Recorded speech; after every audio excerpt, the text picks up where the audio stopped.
శాశ్వతశాల ఇది నా యేసు నివసించేశాల.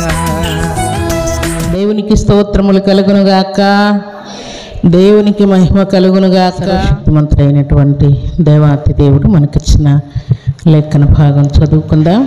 ప్రకటన గ్రంథం 7వ అధ్యాయం 17వ వచనం. ఏలయనగా సింహాసనం మధ్య నుండి గొర్రె పిల్లవారికి కాపరి అయి జీవజలముల బుగ్గల యొద్దకు వారిని నడిపించును. దేవుడే వారి కన్నుల నుండి ప్రతి బాష్ప బిందువును తుడచి వేయును. దేవుని సన్నిధిలో చేరినటువంటి దేవుని ప్రియబిడ్డలమైన మనం జ్ఞాపకం చేసుకోవాల్సిన సర్వసత్యం ఏంటంటే, ఈ నది, ఈ బుగ్గ, ఈ జలము పరలోక పట్టణములో ఉన్నది. దేవుని మందిరములో ఊట ఉన్నది, మన హృదయంలో ఊట ఉన్నది. ఇప్పుడు మూడవ ఊట ఏంటంటే, అడుగంటనటువంటి ఊట, ఎండిపోని ఊట. అది ఎక్కడున్నదంట? సింహాసనం మధ్యమందుండు గొర్రె పిల్లవారికి కాపరి అయి జీవజలముల బుగ్గల యొద్దకు వారిని నడిపించును. దేవుడే వారి కన్నుల నుండి ప్రతి బాష్ప బిందువును తుడచివేయును. మందిరంలో ఉన్నటువంటి ఊట వలన, హృదయంలో ఉన్నటువంటి ఊట వలన వీరు దీవించబడుతూ ఉంటారు, పచ్చగా ఉంటారంట. 30దంతలుగా, 60దంతలుగా, 100ంతలుగా వీరు ఫలిస్తూ పోతూ ఉంటారంట. అందుకే కీర్తనల గ్రంథం 1వ అధ్యాయం 3వ వచనాన్ని చదువుకుందాం. అతడు నీటి కాలువల యోరను నాటబడినదై ఆకువాడక తన కాలమందు ఫలమిచ్చు చెట్టు వలె ఉండును. వారి హృదయంలో నుండి కూడా దేవుడు జీవజలపు ఊటనిస్తూ ఉన్నాడు. అది నది వలె ప్రవహిస్తూ ఉన్నది. అట్టి వారి జీవితాలను దేవుడు ఎలాగ చేస్తాడంట? జీవజలముల బుగ్గలైనటువంటి గొర్రె పిల్ల దగ్గరికి తీసుకొని పోద్దంట ఈ నది. అందుకే వారు ఎలాగుంటారని వ్రాయబడి ఉన్నది. నీటి కాలువల యోరం నాటబడి పచ్చగా 30దంతలుగా, 60దంతలుగా, 100ంతలుగా ఫలిస్తూ ఈ వృక్షము లేక ఈ విశ్వాసి, ఈ కుమార్తె, ఈ కుమారుడు, ఈ భక్తి కలిగినటువంటి విశ్వాసులందరూ కూడా జీవజలముల బుగ్గల యొద్దకు నడిపించబడుతూ ఉంటారంట. అందుకని వారి కన్నుల నుండి బాష్ప బిందువులన్నిటినీ ఇలాగూ దేవుని మందిరములో ఉన్నటువంటి ఊటను అనుభవిస్తూ ఉన్నారు, హృదయంలో ఉన్నటువంటి ఊటను కూడా అనుభవిస్తూ ఉన్నారు. అయినా కూడా వారి కన్నుల్లో నుండి కొన్నిసార్లు కష్టాలు, నష్టాలు, నిందలు, అవమానాలు, కన్నీళ్ళు వస్తూ ఉన్నాయంట. అయితే దేవుడు ఏమంటున్నాడు? దేవుడే వారి కన్నుల నుండి ప్రతి బాష్ప బిందువును తుడచివేయునని దేవుడు ఆజ్ఞాపిస్తున్నాడు. ఎలాంటి పరిస్థితులు వచ్చినా కూడా దేవుడి కన్నీటిని తుడిచివేస్తానని ఆజ్ఞాపిస్తున్నాడు.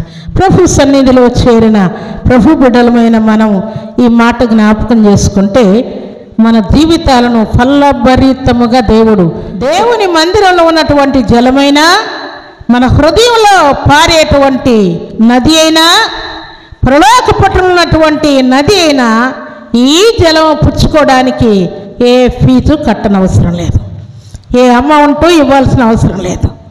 దేవుడే అలనాడు సిలువ మీద భారమైన ఘోరమైన సిలువను భరించి కొట్టబడి, ఈడబడి, అపహాస్యము చేయబడి, దొంగలలో ఒకనిగా ఎంచబడి, మరణమగునంతగా బహు వేదనను అనుభవించి ఆయన రక్తమంతా కూడా మన కోసం కార్చేశాడు, మరణించాడు, సమాధి చేయబడ్డాడు.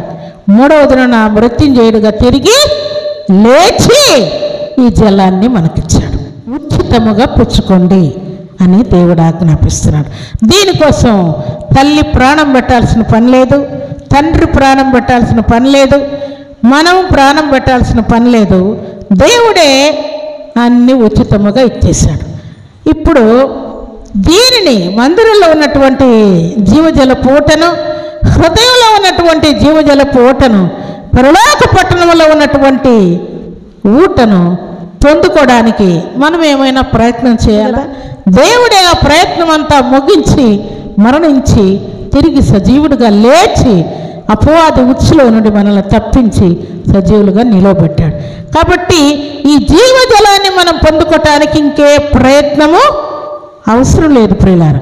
ఫలభరితముగా మన జీవితాల్లో ఉండునట్లుగా దేవుడు అక్కడ మాట్లాడినటువంటి మాట ఏంటంటే చూడండి, ప్రకటన గ్రంథం 22వ అధ్యాయం 1వ వచనం 2వ వచనం చదువుకుందాం.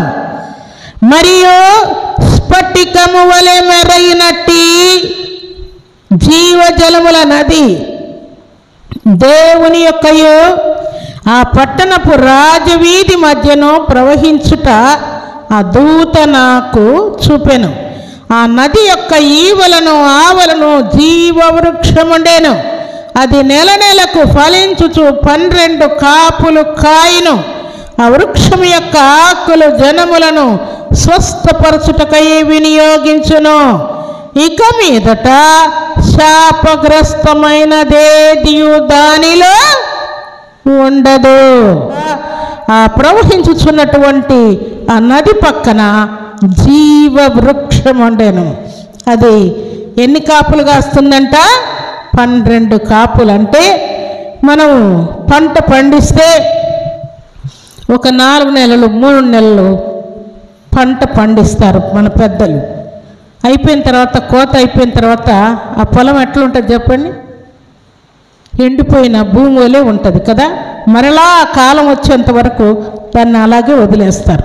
ఎవరు కొంతమంది వాటర్ ఎక్కువ ఉన్నవారు దాన్ని యూజ్ చేసుకుంటారు. ఈ జీవ వృక్షము అది 12 కాపులు కాస్త, అంటే కంటిన్యూగా రే అనక పగలనగా కాపు ఉంటుందంట ప్రియులారా. ప్రభు సన్నిధిలో చేరిన ప్రభు బిడ్డలమైన మనం ఈ మాట జ్ఞాపకం చేసుకుంటే దాని ఆకులు కూడా స్వస్థపరచడానికి పనికి వస్తుందంట. అందుకని పరలోక పట్టణం గురించి భక్తులు ఏమంటారు? అక్కడ ఆకలైనను దప్పికైనను దుఃఖమైనను కన్నీరైనను ఉండదని ఆజ్ఞాపించాడు. అవి ఉండవు కాబట్టి ఇక్కడ మనం చాలా జాగ్రత్తగా దేవుణ్ణి సంతోషపరుస్తూ ముందుకు పోతూ ఉండాలి. ఏ లోపం లేకుండా జాగ్రత్త పడుతూ ఉండాలి. పొరపాటు లేకుండా జాగ్రత్త పడుతూ ఉండాలి. ఎందుకంటే ఏదైనా మనం తప్పు చేస్తే భూమి కూడా దేవునికి సాక్ష్యం పలుకుద్దంట. నేను అట్లా చేయలేదయ్యా, అట్లా మాట్లాడలేదయ్యా అని మనం దేవుని దగ్గర బొంకితే ఎవరు మన ఎదుట సాక్ష్యం పలికి వారు లేకుంటే భూమి సాక్ష్యం పలుకుద్దంట. బావులు సాక్ష్యం పలుకుతాయంట, రాళ్ళు సాక్ష్యం పలుకుతాయంట. కొన్నిసార్లు ద్వితీయోపదేశ కాండంలో దేవుడు కొన్ని ఆజ్ఞలు ఇస్తూ యజమానులకు ఆజ్ఞ ఇస్తున్నాడు. మీరు పని చేసినటువంటి పనివారికి కూలి మీరు బిగబట్టిన ఎడలా వాడు కూలి మీదే మనిషి పెట్టుకుంటాడు గనక వాని కూలి వానికి ఇచ్చేసేయి, లేని ఎడలా ఆ కూలి నన్ను మొర్రపెట్టును అంటాడు దేవుడు. చాలామంది వాడు ఏం చేసుకోలేడు, వాడికి మాటలు రావు, ఆమె ఏం మాట్లాడలేదు, మెత్తనిది, ఆమె ఏం చేసుకోలేదు, ఈరోజు కూలి ఎగరగొట్టచ్చు అని ఒకవేళ మీరు అనుకుంటే ఆ కూలి ఏం చేస్తుందంట? దేవా ఆమె ఈరోజు పని చేసింది, నేను ఆమె దగ్గరికి వెళ్ళాలి, కానీ ఈమె దగ్గరే ఉంచుకుంది అని కూలి దేవునికి మొరపెట్టుద్దంట. ఎవరు కష్టపడ్డారో వారి దగ్గరికి వెళ్ళడానికి కూలి దేవుణ్ణి మొరపెడుతుందంట ప్రియులారా. అలాంటి తప్పులన్నీ కూడా మనం దిద్దుకోవాలి. ఎవరికైనా అన్యాయం చేసి పని చేయించుకొని అమౌంట్ ఇవ్వకుండా, ఉద్యోగం చేసిన తర్వాత అమౌంట్ ఇవ్వకుండా, ఏదైనా వస్తువు కనుక్కొని అమౌంట్ ఇవ్వకుండా అన్యాయం చేసింటే ఆ అన్యాయం చేసినటువంటి ఆ కూలి కూడా దేవునికి మొరపెడుతూ ఉంటుందంట. ఇలాంటి క్రియలన్నీ కూడా మనలో ఉండకుండా జాగ్రత్త పడి, ఒకవేళ అలాగ చేస్తే దేవుడు ఏమంటాడంటే ద్వితీయోపదేశ కాండంలో మీరు ఒక్కంత మీరు బిగబడితే 4 గంటలు గుంజుతాను నేను అంటాడు దేవుడు. ప్రశాంతంగా ఇస్తే దేవుడు దీవిస్తాడు కదా. అలాగే దేవునికి మనము అర్పణ మొక్కుకొని దశంభాగం కానీ మొక్కుబడి కానీ ప్రథమ ఫలములు కానీ మొదటి జీతం కానీ ఏదైనా మొదటిది నీకు ఇస్తానయ్యా అని అనుకొని నువ్వు బిగబట్టితే దాన్ని కూడా దేవుడు ఏమంటాడంటే మీరు మొక్కుకున్న ప్రకారం ఇవ్వకపోతే దాన్ని కూడా నేను 4 గంటలు గుంజుతాను అంటాడు. లెక్క ప్రకారం ఎవరైనా గుంజుకునే వాళ్ళని ఏమంటామని చెప్పండి? లోకంలో అమ్మ పచ్చి దుర్మార్గుడు ఆయన ఏమనుకుంటున్నారు? ఆమె చాలా పచ్చి దుర్మార్గురాలు ఏమనుకుంటున్నారు అంటూ ఉంటారు. ఎందుకు ఆ మాట అంటారంటే గుంజుకునే వాళ్ళందరూ దుర్మార్గులని మన లెక్క కదా, మర్యాదకి ఇస్తే తీసుకోవాలి. కానీ దేవుడే గుంజుకుంటా అంట. దేవుడు నా సొమ్ము నాకు ఇవ్వకపోతే నేను నిన్ను దీవించాను కదా, నూరంతలుగా నువ్వు దీవించబడిన తర్వాత నువ్వు నాకు ఇవ్వాల్సినటువంటి 10వ భాగం నాకు ఇవ్వకపోతే నువ్వు 10 రూపాయలు ఇవ్వాల్సింది, 100 రూపాయలు ఇవ్వాల్సింది ఇవ్వకపోతే నేను 400 గుంజుకుంటాను. అది నీకు పాపమగును. దానివల్ల నీకు ఆశీర్వాదం ఉండదంట. దేవునికి ఇచ్చిన తర్వాత మనకు ఆశీర్వాదం రావాలి. అది పరలోకంలో జీవజలపు ఊట దగ్గర మనం పుచ్చుకోవాలి. కానీ దేవుడు గుంజుకుంటే ఆశీర్వాదం లేదు ప్రియులారా. ఈ సంగతి మనం జ్ఞాపకం చేసుకొని విని మట్టుకు విని విడిచిపెట్టే వారముగా, ఈ చెవితో విడిచిపెట్టే వారముగా ఉంటే ఆశీర్వాదాలు ఏం మనం పొందలేం ప్రియులారా. ఈలాగున ప్రభు సన్నిధిలో చేరిన ప్రభు బిడ్డలమైన మనం అందరం కూడా అడుగంటనటువంటి ఊటను దేవుడు మనకి ఇవ్వబోతూ ఉన్నాడు. ఎండిపోనటువంటి ఊటను. ఏం లేదు, దరిద్రులు వీళ్ళు జీవితాలు అంతే. మన బంధువులకు, మన సంబంధికులకు మనం అలాగే కనబడతాం. కానీ పచ్చగా లేస్తాం. 30 60 100 మన దేవుడు మనల్ని లేపుతాడు.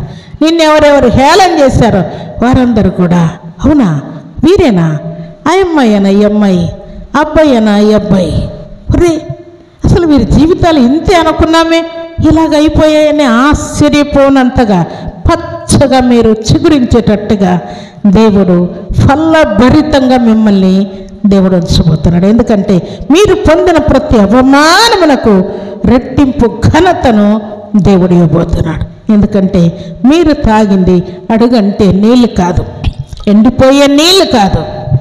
ఎలాంటిది జలం అంటది? దేవుని మందిరములో నుండి పారేటువంటి ఊట వంటి నీటిని, హృదయంలో నుండి వచ్చేటువంటి జీవజల నదిలో నుండి, దేవుడు ఉంచినటువంటి నదిలో నుండి మీరు త్రాగుతూ ఉన్నారు. అలాగే ప్రలోక పట్టణములో గొర్రె పిల్ల దగ్గర ఉన్నటువంటి జీవజల నదిని మీరు పుచ్చుకున్నారు. కాబట్టే ఆ నది ఇహలోకంలోనే మనం స్టార్ట్ చేశాం. ఏంటది? నా శరీరంలో నా రక్తమును పుచ్చుకున్నవాడే నాలో పాలు భాగస్తులని దేవుడు చెప్పాడు. అందుకే ఇహలోకంలోనే మనం దేవుని యొక్క శరీరాన్ని, దేవుని యొక్క రక్తాన్ని ప్రతి వారం పుచ్చుకొని చల్లారిపోయినటువంటి, అలసిపోయినటువంటి, నీరసించిపోయినటువంటి, ఎండిపోయినటువంటి మన జీవితాలను మరలా పచ్చగా చిగురింప చేయటకై ప్రతి వారం నూతన శక్తి పొందడానికి దేవుని యొక్క శరీరాన్ని, దేవుని యొక్క రక్తాన్ని పుచ్చుకుంటూ ఉన్నాం. కాబట్టి వీటి వలన దేవుని యొక్క గొప్ప ఆశీర్వాదాన్ని మనం పొందబోతూ ఉన్నాం. ఊహ కందనటువంటి, మనుషులకు అర్థం కానటువంటి శ్రేష్టమైన కార్యాలు దేవుడు మన జీవితాల్లో దేవుడు చేయబోతున్నాడు. కాబట్టి ప్రభు సన్నిధిలో చేరిన మనమందరం కూడా దేవుడు మనల్ని తక్కడలో తూకం వేసినప్పుడు, దేవుడు మనల్ని తప్పుపట్టకముందే, దేవుడు క్వశ్చన్ చేయకముందే హృదయపూర్వకముగా పరిశుద్ధాత్మ దేవుడు ఏ విషయాల్లో, మందిర విషయం కానీ, లేక మీ హృదయం విషయం కానీ, లేక పరలోక రాజ్యమును గురించి కానీ, సన్నిధిని గురించి కానీ, దేవుని యొక్క వాక్యానికి మీరు ఎలాగ విధేయులై ఉంటున్నారో లేక అవిధేయులై ఉంటున్నారో, వీటన్నిటిని ఏ విషయాల్లో పరిశుద్ధాత్మ దేవుడు మిమ్మల్ని గద్దించాడో వాటన్నిటిని హృదయపూర్వకముగా ఒప్పుకొనండి. ఈ విషయంలో నేను పొరపాటు చేశానయ్యా, ఈ విషయంలో నేను దారి తప్పాను, అవివేకంగా ప్రవర్తించాను, అపవాదికి చోటు ఇచ్చానయ్యా, దయతో క్షమించు. నీ జీవజలపు ఊట నీ మందిరంలో నుండి ఆనంద ప్రవాహంలో ఉంది నాకు కావాలి. నా హృదయంలో ఉంచినటువంటి జీవజలపు ఊట నాకు నదిని నా హృదయంలో నుండి పారని, నన్ను నిష్ప్రయోజకంగా ఉంచక ప్రయోజకులుగా తీర్చిదిద్దయ్యా. నీ రాజ్యంలో ఉన్నటువంటి జీవ వృక్ష ఫలమును పుచ్చుకున్నట్లుగా ఆ జీవజలపు నది వద్దకు నన్ను నడిపించు అని హృదయపూర్వకంగా మనం ప్రార్థన చేసుకుంటే, ప్రలోక పట్టణమైనటువంటి దేవదేవుడే మన కొరకు దిగి వస్తే ఇహలోకం నుండి మన కొరతలు ఎంత, మన రోగం ఎంత, మన విద్య ఎంత, మన ఉద్యోగం ఎంత, మన ప్రమోషన్ ఎంత, వివాహం ఎంత, సంతానం ఎంత, అప్పులెంత, కేసులెంత, గొడవలెంత, ఏదైనా దేవునికి సాధ్యమైనది భూమి మీద లేదు ప్రియులారా. కాబట్టి దేవుని ఎదుట మరి చేసిన ప్రతి తీర్మానమును యేసుక్రీస్తు నామములో నెరవేర్చండి. దేవుడు ఎండిపోని అడుగంటనటువంటి ఊటతో మిమ్మును మీ కుటుంబాలను దేవుడు నింపబోతూ ఉన్నాడు. అలాంటి కృపా భాగ్యం సర్వశక్తిమంతుడైనటువంటి దేవాతి దేవుడు సర్వ సమృద్ధిగా మనందరికీ అనుగ్రహించి ఆశీర్వదించునుగాక. ఆమేన్.